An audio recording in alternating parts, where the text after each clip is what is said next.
Сезон отпусков вот-вот начнется. Одни уже купили путешествия к морскому побережью, другие выбрали для себя экстремальный туризм, третьи и вовсе проведут лето на даче. Ну а что мы? Мы продолжаем отдыхать в Коми. Я уверена, что лучший отдых – это безопасный отдых, и вряд ли кто-то с этим поспорит. Ну а что мы вообще знаем про таковой, кроме того, что, например, солнцезащитным кремом надо пользоваться? Попробуем сегодня разобраться, какой он безопасный отдых. Первое и, пожалуй, самое важное правило, которое должен знать любой турист, отправляющийся в путешествие. Вся ответственность лежит на вас самих и ни на ком другом больше. Это определено федеральным законом. Позаботьтесь о себе сами и перед выходом в путь, но не позднее, чем за 15 дней до отправления, проинформируйте о своем маршруте спасателей. Времени это займет немного, но вы точно будете знать, если, например, заблудитесь в лесу, что вас в скором времени найдут. Сообщить о намерении отправиться в туристическую экспедицию можно по телефонам 01 с мобильного 112, а также позвонив на единый телефон доверия МЧС по Коми 29 99 99. Заявить о себе можно также в администрацию муниципального образования, которая находится в районе путешествия. Добрый день, это спасотряд. Я бы хотела зарегистрировать туристическую группу. Продумайте все потенциальные опасности, которые могут поджидать вас во время путешествия, от особенностей местности до прогноза погоды. Перед отправлением в путь не забудьте перепроверить снаряжение, средства связи, медикаменты, продукты питания и многое другое. Если путешествие выпало на жару, то старайтесь как можно меньше находиться под прямыми солнечными лучами. Защищайтесь одеждой из натуральных тканей, головным убором. А еще 2 литра воды в сутки – это минимум, и по возможности больше водных процедур. В том случае, если все же почувствовали усталость, разбитость, сонливость, скорее всего, у вас первые симптомы перегрева организма. Переместитесь в тень и звоните в скорую 112 или 03. Медики могут дать консультацию прямо по телефону.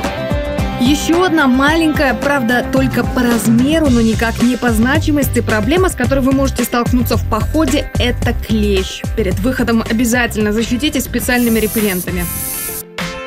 Избегайте непроходимой чащи кустарников, сухие ветки, ведь именно сухостой клещи любят больше всего. Ваши ноги должны быть полностью закрыты. И в том случае, если членистоногая вас все-таки атаковала, немедленно обратитесь в ближайшее медицинское учреждение.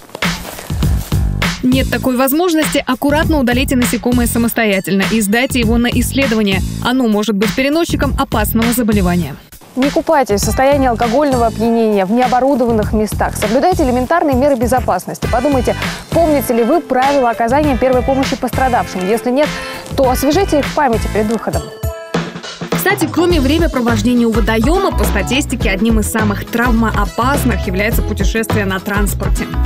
Если вы решили отправиться в путешествие на машине, обязательно убедитесь, все ли документы в порядке. Проверьте аптечку, посмотрите, все ли медикаменты, которые могут вам понадобиться в путешествии, есть в наличии.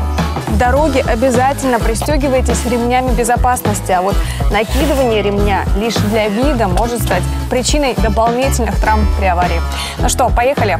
Если вы едете отдыхать организованно, то здесь надо понимать, что ответственность за группу несет сам организатор. Уточните, все ли вопросы безопасности он учел. Например, если вы путешествуете на автобусе, спросите, насколько опытен водитель и все ли документы в порядке. А если собрались в горы, узнайте больше про инструктора. Важно, чтобы рядом был настоящий профессионал. Предварительно ознакомьтесь с элементарными правилами безопасности. Если это водный туризм, обратите внимание на наличие спас-жилетов.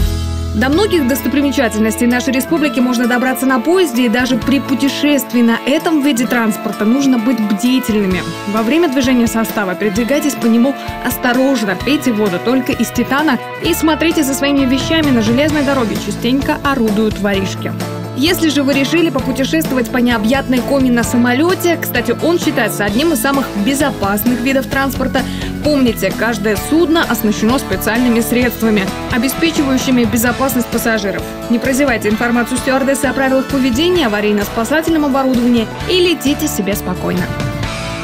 Мы-то с вами знаем, что в Коми значительно развит туризм, особенно природный, пеший, активный. Большая республика, большие расстояния. Оцените объективно состояние своего здоровья перед выходом на длинный маршрут. В горах, например, может подскочить или наоборот упасть давление. Ну а если вы, как и я, сторонник живого общения, то за более полной информацией советую вам обратиться в Туристский информационный центр Республики Коми.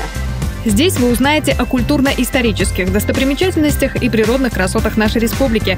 Ну и о правилах безопасности в путешествии здесь точно знают больше остальных. Подробную информацию можно также найти на сайте туристского портала Коми tourism.rkomi.ru. В меню кликайте графу «Безопасность». Здесь размещены рекомендации спасателей, подробный порядок регистрации туристических групп.